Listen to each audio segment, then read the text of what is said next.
Alejandro Salas, exministro de Pedro Castillo, vuelve a ser el defensor de Martín Vizcarra ante las nuevas denuncias de corrupción que lo involucran. Tras haber intentado proteger a Castillo en su momento, Salas ahora busca quitarle responsabilidades a Vizcarra, quien sigue envuelto en escándalos de corrupción. Con su histórica postura de proteger a los implicados en el gobierno de izquierda, Salas una vez más se presenta como el escudero de los cuestionados expresidentes. Alejandro Salas, exministro durante el gobierno de Pedro Castillo, pero también abogado hoy en día del expresidente Martín Vizcarra. ¿Cómo está, Alejandro? Muy buenas noches. Omar, ¿cómo estás? Muy buenas noches, un gusto saludarte. Bueno, para poner un poco en contexto, el Ministerio Público ha reabierto una investigación y ha presentado una denuncia constitucional por la compra de pruebas rápidas, ojo, durante la época del COVID-19. La denuncia además incluye a los exministros de Salud Víctor Zamora y a la exministra de Economía María Antonieta Alba. A ver, ¿qué ha ocurrido aquí? Esta denuncia ya va al Congreso de la República, pero lo que dicen es que, para ponerlo en síntesis, se pusieron de acuerdo con las empresas que justamente importaban, traían estas pruebas rápidas para darles a dedo justamente esta adjudicación, y cada empresa se llevó más de 3 millones de soles, entiendo, cada una. Esa es la denuncia que hace el Ministerio Público, que ha presentado la propia fiscal de la Nación ante el Congreso de la República, Alejandro. Una denuncia que, como recordemos, Omar, había sido archivada por el ex fiscal de la Nación, Villena Campana. El ex fiscal de la Nación dispone del archivamiento de esa denuncia y de manera inmediata, Patricia Chirinos, un 14 de junio del año 2024, no solamente lo amenaza con interponer una denuncia constitucional, sino lo denuncia constitucionalmente al fiscal de la Nación por hacer su trabajo. Un trabajo que un fiscal de la Nación realiza dentro del marco de su propia ley orgánica del Ministerio Público y con la autonomía que le corresponde hacerlo. Sin embargo, ante esa presión política, que es cuando se mezcla la justicia con la política, hubieron otros actores más allá de Patricia Chirinos, de denuncias constitucionales, lo denunciaron al fiscal de la Nación constitucionalmente por delito de patrocinio ilegal, prevaricato y otros delitos más. El fiscal de la Nación se vio obligado políticamente en ese momento de reabrir la investigación. Reabre la investigación y, obvio, es lógico, la actual fiscal de la Nación lo que hace el día de hoy es ahorrarse pues el tema del cuestionamiento por parte del Congreso, que desde ya le ha puesto la mirada también al actual fiscal de la Nación. La paran amenazando casi todos los días. Entonces lo que hace es transmitir la denuncia constitucional, que en realidad es un trámite para levantar el antejuicio político, y sobre la base de eso el expresidente pueda ser investigado como un ciudadano común y corriente. En realidad, Omar, el presidente va a renunciar a cualquier tipo de antejuicio, como lo ha hecho con otras denuncias constitucionales. Martín Vizcarra ha dicho: no tengo la necesidad de venir al Congreso para discutir que me levanten la prerrogativa constitucional, ¿no? Sin embargo, vamos a citar, digamos, algunos puntos que cuestiona el Ministerio Público y exactamente la propia fiscal de la Nación, Delia Espinosa, que tampoco es muy querida en el Congreso de la República. Pero, ¿qué es lo que dice? Ella dice en su exposición de motivos, cuando presenta esta denuncia, que existió una concertación previa. Ojo, una concertación previa que se concretó con la emisión del decreto de urgencia 028-2020 firmado por Vizcarra, Alba y la entonces ministra de Salud María Elizabeth Inostroza, y que justamente hubo reuniones previas con las empresas que se beneficiaron de estos contratos, las empresas que importaron más de 1.400.000 pruebas rápidas, que son las empresas Nipro Medical Corporation y Multimedical Supplies, que ganaron justamente la Buena Pro. Entonces, claro, aquí lo que llama la atención, francamente, es que hayan habido reuniones previas, entiendo que en el Ministerio de Economía, y luego es que se da y se firma este decreto supremo. Decreto de urgencia. Decreto de urgencia, perdón. Sí, como su mismo nombre lo dice, urgencia. Era un momento crítico que vivía no solamente el país, sino el mundo. Era un contexto en donde el gestionar la pandemia, muchos países estaban tratando de mirar y averiguar el cómo se hacía y cómo lo hacían. Las diferencias con las pruebas moleculares y las pruebas rápidas, por supuesto que eran abismales en costos inclusive. Entonces se dio esta posibilidad de poder adquirir las pruebas rápidas, y por supuesto que el Estado peruano, al no haber ninguna contraposición de un organismo como la OMS, la Organización Panamericana de la Salud, que digan estas pruebas no se pueden comprar, por el contrario, estaban, digamos, dentro de lo que era el mercado, el país las adquirió. Y lo que el día de hoy se está denunciando es un tema de colusión agravada. O sea, todos estos funcionarios, más allá de Martín Vizcarra, otros funcionarios se han puesto de acuerdo con las empresas para causarle perjuicio al Estado. O sea, es un despropósito. Pues, claro, ¿no? pero lo que llama la atención, porque además tú has sido funcionario público, ministro, en más de una cartera además, y sabes muy bien, ¿no? Si yo voy a hacer una compra pública porque tengo la necesidad de pruebas rápidas en este caso, pues primero emito el decreto de urgencia, veo los estudios, converso con mis técnicos y luego busco a las empresas. Pero aquí lo que sucedió y llama la atención, y le llama la atención al Ministerio Público, es, oye, primero me reúno con las empresas a puerta cerrada en el Ministerio de Economía, me parece, y luego emito los decretos y luego firmo los contratos necesarios. Eso es lo que el Ministerio Público está observando. Y mira, y esa conjetura no es una conjetura que calce dentro de los presupuestos del delito de colusión. Es simplemente una conjetura en la cual están estableciendo un orden de tiempos y de momentos. Las reuniones con estas empresas fueron reuniones absolutamente públicas, en instituciones públicas, ¿no es cierto?, en el Ministerio de Economía, con la finalidad de que las empresas puedan exponer en ese momento de crisis, digamos, las ventajas o desventajas que podrían haber con este producto, pero que finalmente, de una u otra manera, expusieron la utilidad que podrían tener. Y después de escucharlas, pues se decidió hacer algo en ese momento, digamos, de pandemia. En política y en poder, Omar, hay lo que se llama la teoría de toma de decisiones. Y hay que estar en el momento para poder tomar decisiones. Muchas veces, de pronto, acertadas, otras no tan acertadas, pero hay que saber tomar decisiones. A ver, porque mira, lo que dice el Ministerio Público, ¿no? Vizcarra anunció en conferencia de prensa la adquisición de estas pruebas rápidas, incluso antes de que dicho requerimiento se formalizara.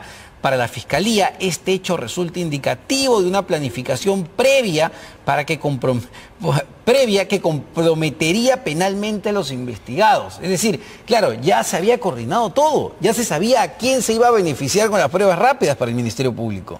Te vuelvo a repetir, Omar, era un momento de emergencia en donde lo que sale es un decreto de urgencia. No estábamos dentro de un marco de contrataciones públicas regular, en un momento en el cual puedes lanzar un proceso con la finalidad de que las empresas puedan competir. Por el contrario, lo que se necesitaba era adquirir en ese momento lo que se consideró que podía ser útil para una situación tan crítica como era la pandemia. Es por eso que se emite un decreto de urgencia, con la finalidad de que el Estado pueda tomar acciones y decisiones de manera inmediata. Entonces se está tratando, creo yo, y eso por supuesto al momento en el cual se investigue, como se tiene que volver a investigar, se va a poder demostrar que colusión no hay, pues, por ningún lado. Yo entiendo, digamos, que había una situación compleja, una situación de emergencia, vivíamos una pandemia, efectivamente nadie sabía o ningún gobierno tenía la respuesta clara o la receta clara, pero insisto con la idea que le llama la atención o que cuestiona el Ministerio Público. Oye, ok, tú sabías que tenías que comprar pruebas rápidas, pero ¿por qué te reúnes antes con los proveedores? Porque pudiese ser tomado como que estás haciendo un contrato a medida para que esos dos proveedores se vean beneficiados. Como te vuelvo a repetir, esas son conjeturas. Ahí no calza el delito de colusión, que tiene otro tipo de presupuestos. La pregunta acá sería más bien, en esa denuncia, ¿cuántas otras empresas ofrecían este producto y cuánto menor precio podían haberle dado con relación a estas empresas? Y eso no existe, porque en el mercado estas dos empresas fueron las que empezaron a ofrecer este tipo de soluciones en un momento, como te vuelvo a manifestar, absolutamente crítico, no solamente para el país, sino para el mundo, ¿no? Ahora, otro tema para pasar, entiendo porque esto ya en términos políticos va a pasar a la Subcomisión de Acusaciones Constitucionales y políticamente ya hemos visto qué es lo que pasa en el Congreso de la República con las acusaciones contra Martín Vizcarra. Definitivamente, o sea, salen de manera express, ¿no? Son rapidísimas, otras están bien archivaditas, ¿no?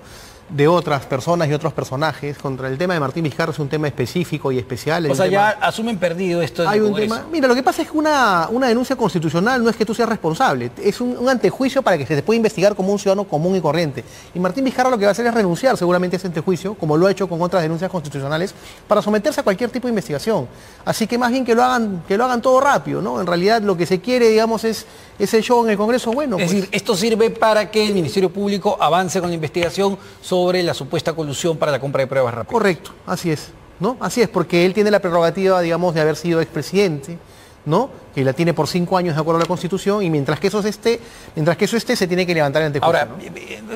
Eso queda más o menos claro, pero quería otro tema, porque el expresidente Vizcarra, entiendo, busca volver al padrón de afiliados de su partido. Perú Primero apeló la decisión del Jurado Nacional de Elecciones que concedió justamente que lo sacó del famoso planillón, pero digamos, esta es una decisión que el jurado tiene que acatar debido ya a las decisiones que se habían tomado, ¿no? Martín Vizcarra está inhabilitado, no puede volver al planillón.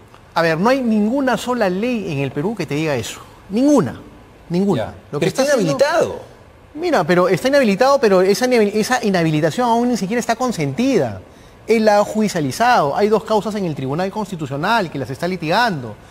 Hay el tema de la Corte Interamericana de Derechos Humanos que también, digamos, se está litigando.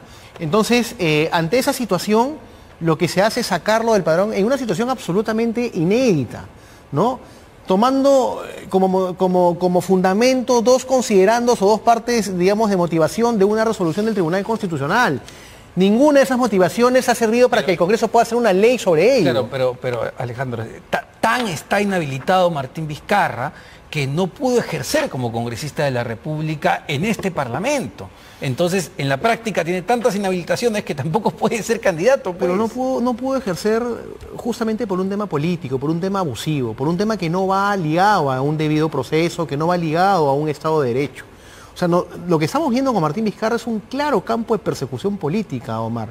Y quien no se quiera dar cuenta, así te guste o no te guste Martín Vizcarra, quien no se quiera dar cuenta de eso, nuestro país está cayendo en un claro riesgo de que aquel personaje que no sea acorde al sistema que el día de hoy maneja el Congreso de la República, porque es el Congreso quien gobierna el país, aquellos partidos políticos que se imponen en el Congreso gobiernan el país, nos vamos a dar cuenta que nuestra democracia empieza a caer, por supuesto, en un lado de peligro. Pero no solo es el Congreso de la República, que es verdad, hay digamos, una mayoría, o digamos, ni siquiera una mayoría, hay varios partidos políticos que llegan a acuerdos finalmente, pero no solo es el Congreso de la República.